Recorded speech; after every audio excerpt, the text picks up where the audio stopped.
செல்வி அம்மாவின் கைவண்ணத்தில் இன்றைக்கி நம்ம பார்க்க போகிறது இட்லி பொடி செய்கிறது எப்படின்னு. வாங்க வீடியோக்குள்ளே போய் பார்க்கலாம். இட்லி பொடி வறுக்கிறதுக்கு எள் ஒரு கப்பு வச்சுருக்கிறேன். 50 கிராம் எள்.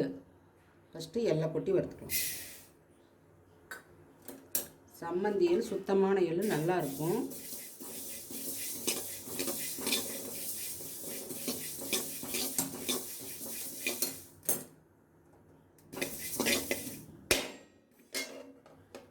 வெறுமனவே வறுத்துக்கலாம், எண்ணெய் வேண்டாம்.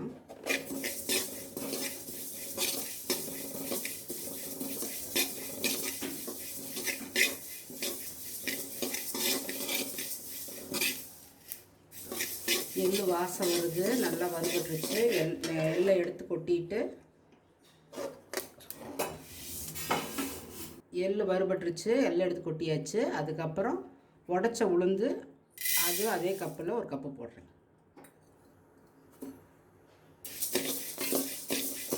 இப்போ உளுந்தம்பருப்பும் வறுபட்டுருச்சு, இதையும் எடுத்து கொட்டிக்கலாம். கடலைப்பருப்பு அதுவும் அதே கப்பில்.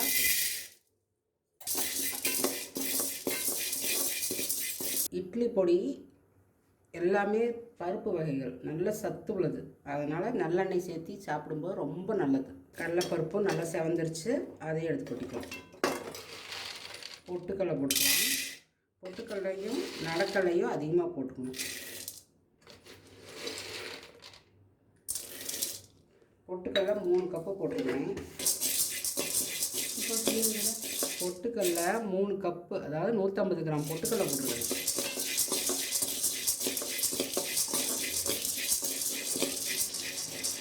பொட்டுக்கடலை நல்லா வறுபட்டுருச்சு. பொட்டுக்கடலை நல்லா வறுவட வாசம் நல்லா கமகமன்னு வரும்.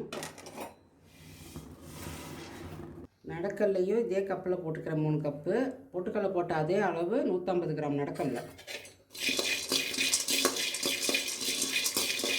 நடக்கல்லையும் வறுபட்டுருச்சு, அதையும் எடுத்துக்கலாம். இதை தனியாக கொட்டி வச்சு ஆறுனோடனே தொளி எடுத்துகிட்டு தான் அதில் போடணும். 2 ஸ்பூன் மிளகு எடுத்துருக்கிறேன்.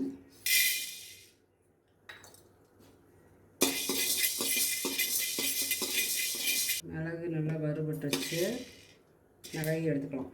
ஜீரகம் ஒரு 1.5 ஸ்பூன் எடுத்துருக்கிறேன், அதையும் போட்டுக்கலாம்.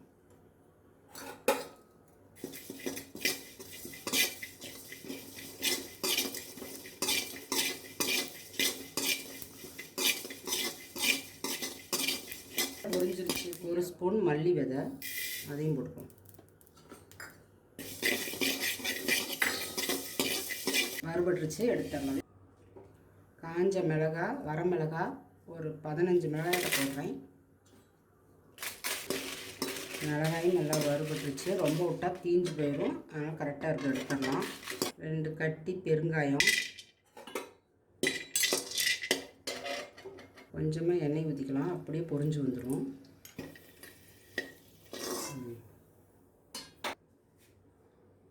ஒரு கட்டி பூண்டை இடித்து வச்சுருக்கிறேன், அதையும் அதில் போட்டு வறுத்துக்கலாம்.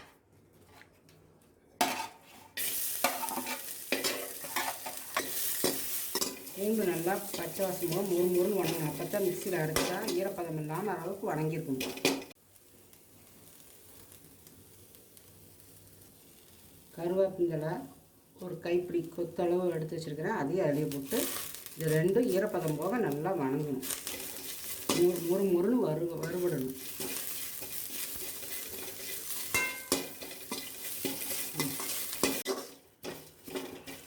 பூண்டு நல்லா எப்படி செவக்க வறுபட்டு நல்லா மொறுன்னு ஆயிடுச்சு. அப்போ தான் அந்த பூண்டு இருக்கிற ஈரப்பதம்லாம் போயிடும். நம்ம அந்த பொட்டுக்கடலை இதெல்லாம் வறுத்து வச்சுக்கிறோம்ல, அதோடு போட்டு அரைக்கும்போது நல்லாயிருக்கும். இப்படியே ஆறுட்டுன்னு அதுக்கப்புறம் நுணிக்கலாம். வறுத்தெல்லாம் எடுத்து வச்சது ஆறிடுச்சு. இப்போ போட்டு கொஞ்சம் கொஞ்சமாக போட்டு நல்லா நெகுன்னு நுணுக்கி எடுத்துக்கலாம். ஃபஸ்ட்டு இந்த மிளகாயெல்லாம் போட்டு வறுத்தரலாம், நுணுக்கிக்கலாம். இது கூட கொஞ்சம் கல் உப்பும் போட்டு நுணுக்கணும். இட்லி பொடி வறுத்து நுணுக்கியாச்சு.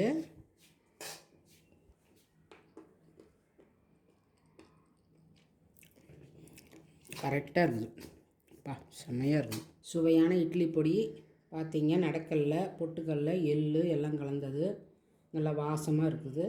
நீங்களும் உங்கள் வீட்டில் செஞ்சு பார்த்துட்டு, நம்ம வீட்டிலே தயாரித்த இட்லி பொடிங்கனால குழந்தைங்களுக்கு ஆரோக்கியம் கூட. நீங்களும் உங்கள் வீட்டில் செஞ்சு கொடுங்க. வீட்டில் செஞ்சு பார்த்துட்டு கமெண்ட் பண்ணுங்கள், ஷேர் பண்ணுங்கள். பிடிச்சிருந்தால் லைக் பண்ணுங்கள். மறக்காமல் சப்ஸ்கிரைப் பண்ணிடுங்க. பக்கத்துலேயே பெல் ஐக்கான் பட்டனை கிளிக் பண்ணுங்கள். செல்வி அம்மாவின் கைவண்ணத்தில் இது ஒரு தனி சுவை.